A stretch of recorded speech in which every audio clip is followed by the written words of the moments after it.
Well, unless you've been completely living under a rock, you've at least heard of Spectre's C.A.T, or C.A.T, Combat Application Technologies. They busted on the scene not too long ago with some edgy marketing pissing off and on a good part of the industry. Marketing aside, they made some really big claims that go against established silencer doctrine, fundamental truths that we have held for at least as long as I've been into silencers. This angered a portion of the community, created naysayers, instant haters, and just some people that probably wrote C.A.T off as all hype and no substance. This was compounded by the product being unavailable and further compounded by it being delayed from the original launch date. Well, now I've had these cans in my hands for a few weeks, and I can say that it's all true. What was once thought unbelievable, impossible, and unachievable is now within reach. I present to you the C.A.T ODB, and yes, that stands for Old Dirty Bastard. It is their .30 caliber 7.62 kind of utility silencer, or at least that's how I would categorize it. The C.A.T design is very caliber specific, which I know yields the best results. But I also know as a consumer you want to get the most for your money and to be able to use a silencer on as many host weapons and calibers as possible. And the ODB is probably where in the C.A.T lineup those two come together and meet. The C.A.T ODB is a 308 silencer or 7.62 silencer. Now, as always, we used it on a lot of calibers on many platforms, and while it's definitely best on what it is intended for, it does work pretty well across the board. So in most cases, it's not that the can can't handle a certain caliber as long as it fits down the bore, like say 300 Win Mag, it's just not optimized for it. And C.A.T will have a can in their lineup down the road better suited to it. Apparently the tech inside the C.A.T cans can be tuned and tweaked to work very specifically with individual calibers and their flow rate. I know that some of you are upset right now because you wanted to see the WB or white bread first, C.A.T's dedicated 5.56 silencer, and we will have that video in the coming weeks. We did a poll on Instagram to determine what silencer would be featured first. ODB won, and I'm kind of glad it did, because if your budget states that you can only get one of these cans, I'd personally get the ODB.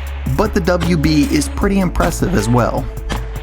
Normally at this point, I try to go in a little bit of who the company is, and maybe even a little bit about the designers and why they're respected in the industry. Well, no one knows who is really behind C.A.T, other than these products were designed for Global Special Forces operations. If you want to know more, you can get on Instagram and ask Mr. Ginger Nuts, the orange cat avatar that corresponds on behalf of C.A.T. There's a lot going on inside the ODB, and I'd like to explain it, but I'm not a silencer engineer and I don't really fully understand it. But here's what I do know. C.A.T has small, elongated paths similar to what Huxworks has, but uses them in a different way. The C.A.T design uses these pathways to cool the core. The core consists of a slightly different technology borrowed from another industry, and it regulates high pressure using a very specific series of sequentially timed and varying pressure chambers, combined with a very unique end cap to drastically lower output pressure for what C.A.T is referring to as surge bypass. Really, it doesn't matter how or why it works, it just matters that it works and works very well. One thing I really like about the ODB is it punches way above its weight class. What do I mean by that? Basically, in any given caliber that you'd normally use through the ODB to get a quieter can, you'd have to go to something significantly larger, meaning inch for inch, this is the most effective silencer design that I have seen. One of the most astonishing things about the C.A.T ODB is the subsonic performance. I say that because whether you want to call it flow through or surge bypass, there is no denying that the C.A.T cans have extremely low back pressure, to the point that any gun we tested needs to be on the unsuppressed setting if that is available. If you have, say, a 300 blackout tuned for a high back pressure can, you will have to retune the gas block for the ODB because it won't develop the back pressure of a standard baffle silencer. This is great for you and your guns. Your guns will have less wear and tear on them, allowing them to operate closer to the parameters they were designed for, and you won't be breathing in as much toxic gases coming from your rifle while shooting suppressed.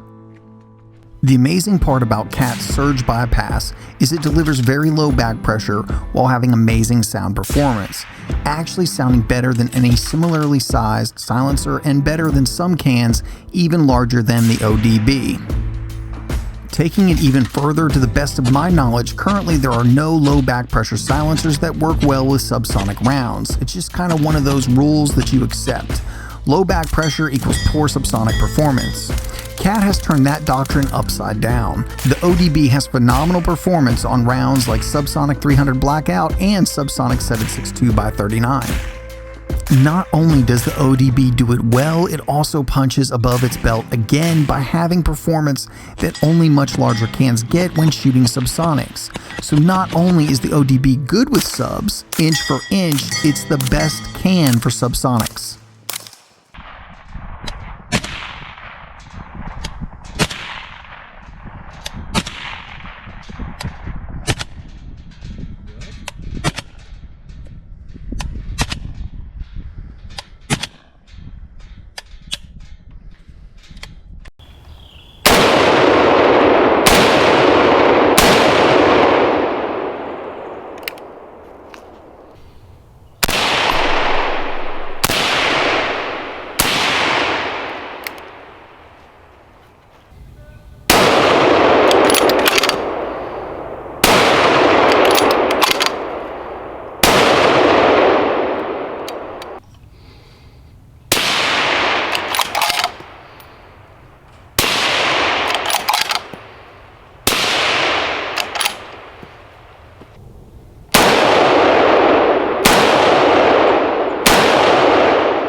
The C.A.T ODB basically comes in 4 versions for you to choose from, and that essentially breaks down to 2 different choices of material, either one being 3D printed or DMLS, or direct metal laser sintering for the sophisticated types, and 2 different choices for mounting. The ODB can be had in titanium, which is crazy lightweight, or Inconel, which adds some weight but makes the can nearly indestructible, and still light when compared to other cans made out of Inconel. You just have to decide which benefits you more, having a nearly weightless can at the end of your rifle, or will your firing schedule dictate that you need a more robust build and the Inconel will suit you better. I know that some of you think you're John Wick out there, feel you need the Inconel version, and in reality you go shooting maybe 4 times a year for a grand total of maybe 1,000 rounds. I'd seriously look at your personal realistic use case, because I feel like some of you are going to pass on the titanium when I think for many of you, having a nearly weightless can at the end of your rifle would benefit you more. I'm going to try to dive into this deeper for the WB video, but for now I'll get off my soapbox.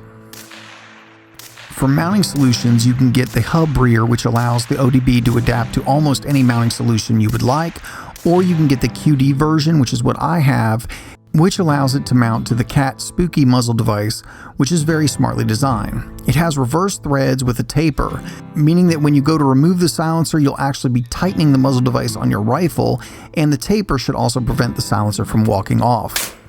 The ODB is 6.85 inches long for hub, with a titanium weight of 8.8 ounces and an Inconel weight of 16.3 ounces.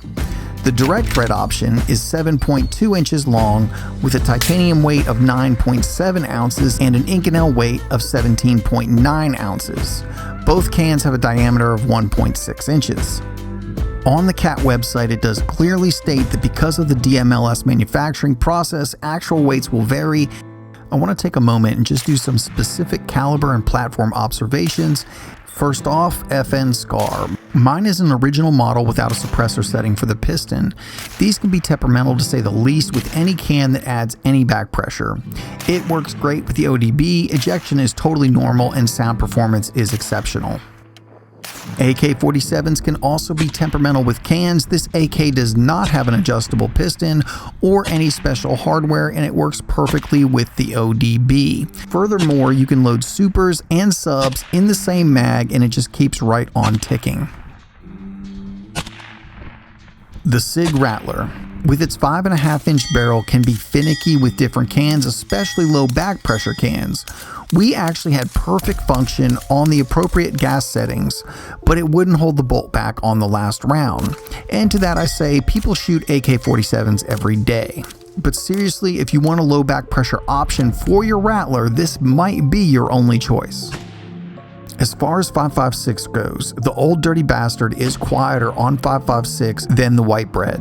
However, inch for inch, the White Bread is far superior to the ODB, meaning the gap isn't as great as you might think, even though the WB is far smaller. Back pressure is also lower with the WB. I guess the point being, if your budget only allows for one of these cans, I'd still get the ODB. However, if 5.56 is really your jam, then the White Bread might be the way to go. C.A.T has a specific 6-arc can coming out that I'm really excited about. We shot a little 6-arc through both the Old Dirty Bastard and the White Bread, and it was a little louder on both than you might like. This again probably comes back to C.A.T being very caliber specific. While 6-arc works both in the White Bread and the Old Dirty Bastard, it will be interesting to see how much better it can be in the caliber specific can. C.A.T came on the scene with some really big claims that I think a lot of people felt they could never live up to. Well, now they are here and the proof is in shooting the cans. Best sound performance given length, super or sub, ultra low back pressure, lightweight given build material. Basically, the ODB is one of the best, if not the best, mid-size 30 cal rifle silencer I've ever shot. And while I'm really pumped about this can, I am just as excited to see the rest of their lineup. We are living in a golden age of silencer production, with the envelope being pushed constantly further, and C.A.T just gave the industry a giant push. Put the industry on notice, C.A.T is here. Guys, thank you so much for watching. And if you're not subscribed to the channel, go ahead and hit that subscribe button, because as always, we have some really big reviews in the works that you won't want to miss. If you want to know what those reviews are way before they hit the YouTube channel, check us out on Instagram, Facebook, and Twitter, where you can see what's being reviewed in real time. And by the way, check the links in the description. There you can find some cool stuff that I found and the best deals on it. If you want to help support Alabama Arsenal, the absolute best way to do that is through Patreon. These videos can be surprisingly expensive to make, and every little bit helps and is greatly appreciated. There's also Alabama Arsenal gear available right below the video if you want to go out and represent. And as always, guys, thank you so much for watching.